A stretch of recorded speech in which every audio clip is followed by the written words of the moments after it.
Hello everyone, welcome back to Smart Classes YouTube channel. বন্ধুসকল আজিৰ ভিডিঅ'ত আমি আপোনালোকৰ আগন্তুক অনুষ্ঠিত হ'বলগা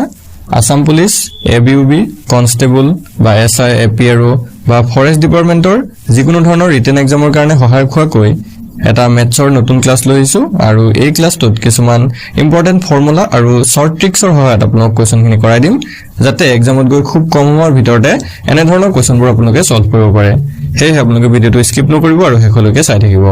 আৰু এটা কথা ইয়াতে আপোনালোক জনাই থওঁ যদি আপোনালোকৰ আসাম পুলিচৰ কিছুমান ইম্পৰ্টেন্ট পিডিএফ লাগে তো আপোনালোকে পাই যাব তো আপোনালোকৰ স্ক্ৰিনত এটা নম্বৰ দেখিছে 8133840965 हे नम्बरটো আমাক WhatsAppত মেসেজ কৰি কেৱল 199 টকা এটা পেমেন্ট কৰি অল সাবজেক্টৰ পিডিএফ আপোনালোকে লৈ লব পাৰিব ঠিক আছে তো আপোনালোকৰ যদি পিডিএফ মু লাগে এতিয়া লৈ লব কাৰণ এই প্ৰাইচটো হয়তো পিছত বাঢ়ি যাব পাৰে তো এতিয়া লৈ লব এতিয়া আমি কোৱেশ্চনখিনিলে যাম তো ফাৰ্স্ট কোৱেশ্চনটোত কি কৈছে চাওক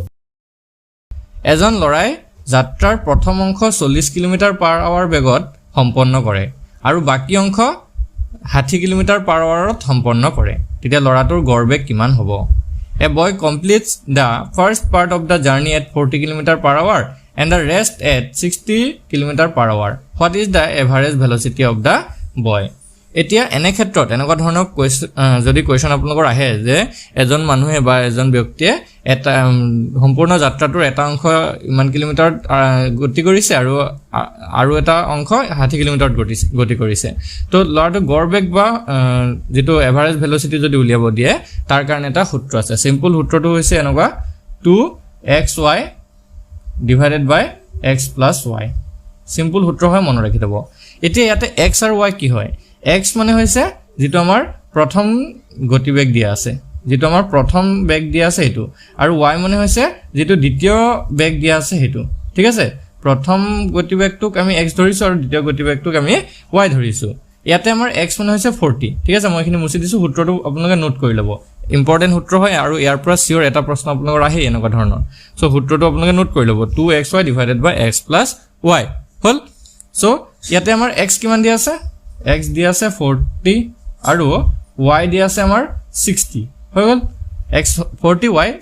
60 এতিয়া আমি সূত্ৰটোত যদি বহুৱাই দিও 2 40 60 তলত আহিব 40 plus 60 হল এটা তলৰটো যদি আমি প্লাস কৰি দিও এটো হৈ যাব কি 100 এতিয়া আমি ওপৰৰ লগত কাটাকাটি কৰিব পাৰিম 2 40 60 হল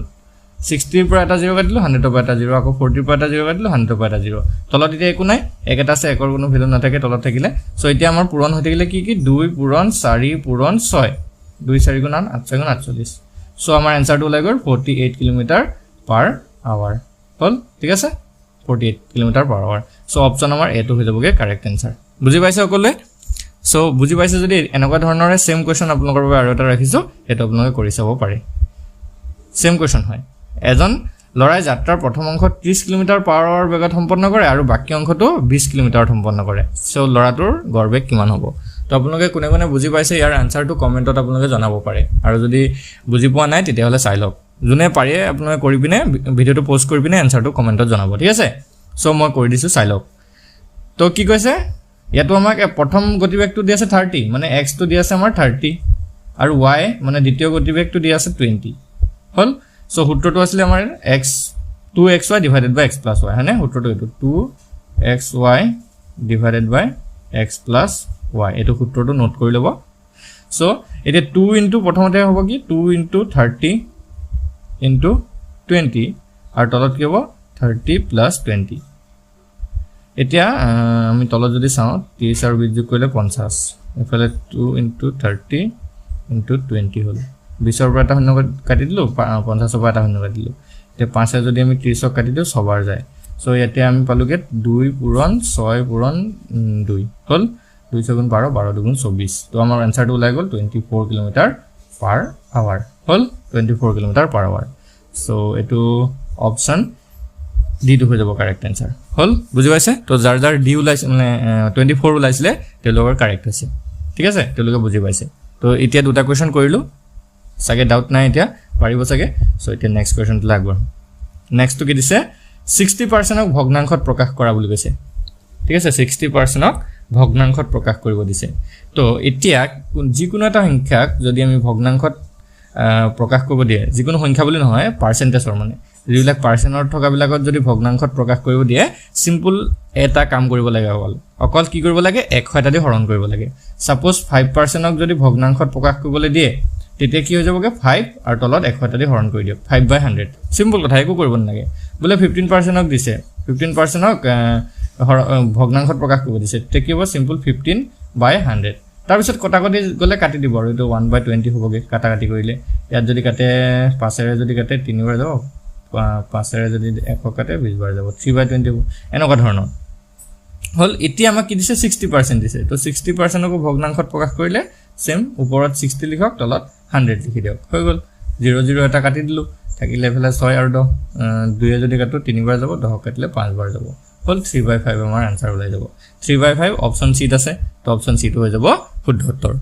বুজি পালে চাগে সকলে একদম সিম্পল কথা হয় সো এতিয়াৰ পৰা পাৰ্চেন্টৰ পৰা ভগ্নাংশ যদি নিব দিয়ে আপোনালোকে যাতে ভুল নকৰে কেতিয়াও হল তো নেক্সট কোৱেশ্চনটো লাগবঢ়ো কি কৈছে 60% of the population of a city is male if there are 87,500 women in the city eto 87,500 নহয় 80,000 হ'ব লাগিছিল দেই কাৰণ অসমীয়াটো 80,000 লিখা আছে ন দুটা যদি বেলেগ বেলেগ হৈ যায় আমাৰ आंसर নহব তো টাইপিংত মিস্টেক হৈছে 80,000 হ'ব লাগে হল so what is the number of the men এখন চহৰৰ 60% জনসংখ্যা পুৰুষ যদি চহৰখনত 80,000 মহিলা আছে তেন্তে পুৰুষৰ সংখ্যা কিমান হয় সো এটো এটা খুব ইম্পৰ্টেন্ট কোৱেশ্চন হয় ভালদৰে চাই লব কেনেকৈ কৰিব লাগিব কি কৈছে চাওক এটা চহৰ এখন চহৰ আছে সেই চহৰখনৰ 60% জনসংখ্যা পুৰুষ মানে 60% আমি মেল বুলি লিখিছো ঠিক আছে 60% কি মেল আছে সো 100% ভিতৰত 60% যদি মেল থাকে তেতিয়া ফিমেল কিমান পাৰ্সেন্ট থাকিব ফিমেল থাকিব 40% দেখা দেখি কথা 100 ৰ পৰা 60 গুচি গলে 40 সো 40% থাকিব ফিমেল হলনে ফিমেল হৈ গল 40% এতিয়া আকৌ ফিমেলৰ নাম্বাৰটো আমাক দিয়া আছে 80,000 হলনে মহিলাৰ সংখ্যাটো আমাক দিছে 80,000 মানে কি চাওক 40% টো 80,000 হয় নহয় 40% ফিমেল আছিল মানে 40% টো কি হয় 80,000 হয় 40% টো কি হয় 80,000 হয় সো ইয়াৰ পৰা আমি 1% উলিয়াব পাৰিম 1% ইকুৱেল কিমান হ'ব 80,000 ডিভাইডেড বাই 40 80,000 ডিভাইডেড বাই 40 যদি কৰো তেতিয়া আমি 1% ওলাই যাব 0 এটা কাটিলো 4 যদি 8 কাটো দুবাৰ যায় সো এটো হৈ গলগে 2000 1% ইকুৱেল কি হলগে 2000 এতিয়া 1% গম পালম 2000 হয় সো আমাক সুধিছে যে পুৰুষৰ সংখ্যা কিমান পুৰুষ মানে আছিল 60% তো 2000 ৰ লগত সিম্পল 2000 ৰ লগত 60 এটা মাল্টিপ্লাই কৰিলে হৈ গলগে তো 2000 ৰ লগত 60 যদি মাল্টিপ্লাই কৰো পূৰণ কৰো 2 6 গুণ 12 ইফালে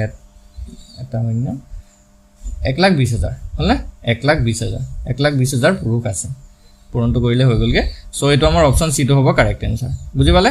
1,20,000 সেই চহৰখনত পুৰুষ আছে আৰু 80,000 মহিলা আছে তেতিয়া আমাৰ 60% আৰু 40% টো মেচ হ'বগে বুজি পালে আৰু ক্যালকুলেশনটো এনেকৈ কৰিব লাগিব হৈ গল সিম্পল কোৱেশ্চন হয় বুজি পাইছে চাগে এতিয়া বুজি পালে লাইক এটা কৰি দিব আৰু কমেন্টত ইয়েস এটা লিখি জনাই দিব তেতিয়া গম পাম যে আপোনালোকে বুজি পাইছে তো নেক্সট কোৱেশ্চনটো লাগবঢ়ো 12,500 টকা মূল্যৰ টিভি এটাৰ দাম 20% হ্ৰাস কৰিলে কিনা দাম কিমান হ'ব If you reduce the price of a TV worth 12,500 by 20%, the purchase price will be so 12,500 টকাৰ মূল্যৰ টিভিটো যদি আমি 20% হ্ৰাস কৰি দিও এতিয়া 12,500 টকাৰ 20% টো কেনেকৈ উলিয়াব ঠিক আছে 12,500 টকাৰ 20% এটো কেনেকৈ উলিয়াম তো 12,500 লগত সিম্পল 20% টো পূৰণ কৰি এতিয়া পাৰ্চেন্টটো যদি ভগ্নাংশত আনিব লগা হয় কৈছিল মই কেনেকৈ কৰিব লাগে 20 আৰু তলত 100 এটা দি হৰণ কৰি দিয়ক তো ইয়াৰ 100 দুটা 0 কাটি দিলো বা ইয়াৰ দুটা 0 কাটি দিলো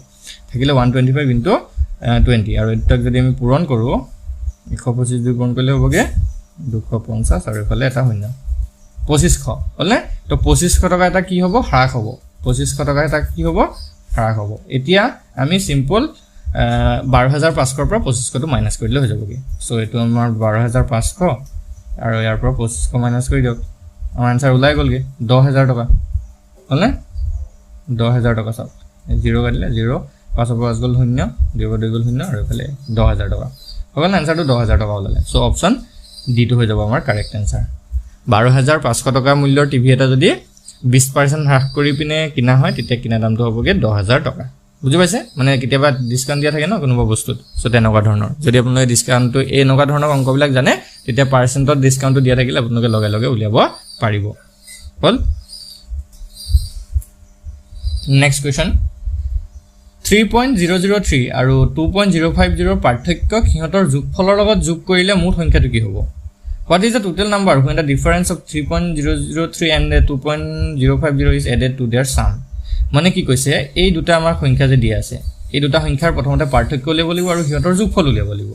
তাৰ পিছত দুটা আমাৰ এনসাৰ নলব জানো সেই এনসাৰ দুটাক আকৌ যোগ কৰিব লাগিব লাষ্টত বুজি পাইছা নেকি কৈছো তো ডিফাৰেন্সটো উলিয়াবলৈ গলে প্ৰথমতে আমি এটো চাব লাগিব 3 এটা আছে এটা 2 আছে মানে 3.003 টো আগত হ'ব ডাঙৰ হ'ব 3.003 আৰু তাৰ পৰা 2.050 মাইনাস কৰিব লাগিব ডিফাৰেন্স উলিয়াবলৈ হলে পাৰ্থক্য উলিয়াবলৈ হলে সো এটো 3 আহিলে এটা ধাৰ ললে হল 10 ৰ 5 গল থাকিল 5 ইয়াত থাকিলে 9 থাকিলে 0 মানে 0.953 তো এটা আমাৰ নাম্বাৰ পালো 0.953 এটো হলগে পাৰ্থক্যটো হল আৰু এটা উলিয়াবলৈ আছে হেতৰ যোগফলটো তো যোগফলটো যদি উলিয়াই চাও 0.03 তাৰপিছতে 2.050 এতিয়া যোগফলটো যদি উলিয়াও 3 এফালে 5 এফালে 0 2 3 5 5.053 মানে এটা হলগে 5.053 এটো হলগে যোগফলটো এতিয়া এই দুটা আমি যদি দুটা আনসাৰ পাইছো ন এই দুটা আকৌ পিছত যোগ কৰিব দিছিলে তো ইয়াতে যোগ কৰি দিও 3 3 6 5 5 10 0 কৰিলে 1 9 1 10 0 কৰিলে 1 5 1 6 6.006 এটো আমাৰ ফাইনাল আনসাৰ সো এটো হ'ব অপচন সি টো হ'ব শুদ্ধ উত্তৰ হগল বুজি পালে একদমই সিম্পল হয় খালি প্ৰশ্নটো ভালকে পঢ়ি লব প্ৰশ্নটো পঢ়ি দুবাৰ তিনিবাৰকে যেতিয়া পঢ়িব ন তেতিয়া বুজি পাই যাব কাৰণ প্ৰশ্নটো বুজি যদি না পায় তেতিয়া হলে আপোনাক এনসাৰটো উলিয়াব নোৱাৰিব বেলেগ কিবা এটা এনসাৰ উলাবগে সো প্ৰশ্নটো প্ৰথমতে ক্লিয়াৰ হৈ লব তাৰ পিছত এনসাৰটো কৰিব হল সো নেক্সট কোৱেশ্চনটো লাগবঢ়ো কি কৈছে চাওক ABC is an isosceles and angle C is 90 degree if BC is equal 4 cm then AB is equal what ABC এটা সমদ্বিবাহু ত্ৰিভুজ আৰু এংগল C টো হৈছে 90 ডিগ্ৰী যদি BC সমান 4 cm তেন্তে AB ৰ মান কিমান মানে আমাক এটা সমদ্বিবাহু লগতে সমকোণী ত্ৰিভুজ দি থৈছে যাৰ এংগল C টো 90 ডিগ্ৰী মানে সমকোণ সো ইয়াতে BC টো আমাৰ 4 cm দি থৈছে তেতিয়া AB টো কিমান হ'ব তো প্ৰথমতে আমি বস্তুটো আঁকি চাও আপোনালোকেও পেন্সিল এটা লৈ যাব এক্সামত বস্তুবিলাক সদায় এনেকুৱা ধৰণৰ কোৱেশ্চনবিলাকত ফিগাৰটো বনাই আপোনালোকে ট্ৰাই কৰিব তেতিয়া সহজ হৈ যায় যেতিয়া ছবিটো বুজি পাব তেতিয়া লগে লগে সহজ হৈ যাব সো আমি এটা ত্ৰিভুজ আঁকো হল সমকোণী ত্ৰিভুজ আঁকিব যাতে এটা কি হয় সমকোণ বনে আৰু এই বাহু দুটা সমান চেষ্টা কৰিব এই বাকি বাহু দুটাও সমান বনাবলৈ চেষ্টা কৰিব সমান নহলেও কথা নাই আমি অকল ক্যালকুলেশনটো কৰিব লাগে তো যেটো সমকোণ আছে ন এটোক C ৰাখিব বাকি দুটা AB দি দিলে হল এতিয়া আমাক কি দিছিলে বাকি এটোটো C গম পালো 90 ডিগ্ৰী BC সমান 4 cm এটো BC এডাল BC 4 cm দি থৈছিলে তো BC যদি 4 cm হয় AC ও 4 cm হ'ব কাৰণ দিছে সমদ্বিবাহু ত্ৰিভুজ বুলি দিছে নাই সো সমদ্বিবাহু ত্ৰিভুজৰ দুটাল বাহু সমান হ'বই কাৰণ এই দুটাল বাকি দুটাল বাহু হেডাল অতিভুজ দীঘলডাল আৰু অতিভুজডাল নিয়ন্ত্ৰণৰ লগত সমান নহয় কেতিয়াও সো এটো 4 আৰু 4 আৰু আমাক উলিয়াব দিছে এতিয়া AB ৰ মানটো AB ডাল কিমান হয় আমাক উলিয়াব দিছে হল সো এতিয়া ইয়াত যদি আমি পাইথাগোৰাছৰ সূত্ৰ লগাও তো AB ৰ মানটো উলিয়াব পাৰিম পাইথাগোৰাছৰ সূত্ৰটোৱে কি কয় যে অতিভুজৰ স্কয়াৰ যদি কৰো তেতিয়া বাকি বাহু দুটালৰ স্কয়াৰৰ যোগফলৰ সৈতে সমান হয় মানে AB square AC square BC square এটোৱে পাইথাগোৰাছৰ সূত্ৰ তো AB স্কয়াৰ কি হ'বগে তো 4 স্কয়াৰ আৰু ইফালে 4 স্কয়াৰ তো ইফালে স্কয়াৰ উঠালে ইফালে কি হ'ব ৰুট ওভাৰ বহিব আৰু 4 স্কয়াৰ মানে 16 আকৌ ইয়াতো 16 এতিয়া 16 যদি যোগ কৰো ৰুট ওভাৰ 32 ওলাব আৰু ৰুট ওভাৰ 32 মানে আমি এনসাৰত থাকে নাই এতিয়া ৰুট ওভাৰ 32 যদি আমি ভাঙি দিও তেতিয়া এটো 4 ৰুট ওভাৰ 3 ওলাই এক সেকেন্ড 4 ৰুট ওভাৰ 3 না 4 ৰুট ওভাৰ 2 ওলাই দেই কেনেকে 4 ৰুট ওভাৰ 2 ওলাই মই আপোনাক দেখাই দিছো 4 ৰুট ওভাৰ 2 আমাৰ আনসাৰ হ'ব অপচন এটো হৈ যাব correct answer so root over 32 টো কেনেকে 4 ৰুট ওভাৰ 2 ওলাই চাওক মই ইয়াতে কৈ দিছো 32 মানে কি 32ক যদি আমি চাবলৈ যাও 2 পূৰণ 2 পূৰণ 2 2 গুণ 4 4 গুণ 8 2 গুণ 16 2 গুণ 32 মানে 5টা 2 পূৰণ হৈছে তো এইটো এটা 2 পৰা 2 ওলাই আহিলে এটা 2 পৰা এটা 2 ওলাই আহিলে এটা 2 ভিতৰ থাকি যায় না সো সেই কাৰণে এটো 4 ৰুট ওভাৰ 2 হিচাপে আমি লিখিব পাৰো 32 টো মানে ৰুট ওভাৰ 32 টো হল সো বুজি পাইছে চাগে সকলে তো আজি আমি এইকিটা কোৱেশ্চন আলোচনা কৰিলো যদি আপোনালোকে ভিডিওটো ভাল পায় যদি কোৱেশ্চন কিটা বুজি পালে তেতিয়া ভিডিওটো লাইক কৰি দিব আৰু চেনেলটো সাবস্ক্ৰাইব কৰি দিব কাৰণ এনেকুৱা ধৰণৰ ভিডিও আপোনালোকৰ আগন্তুক এতিয়া ডেইলি আপোনালোকে পাই থাকিব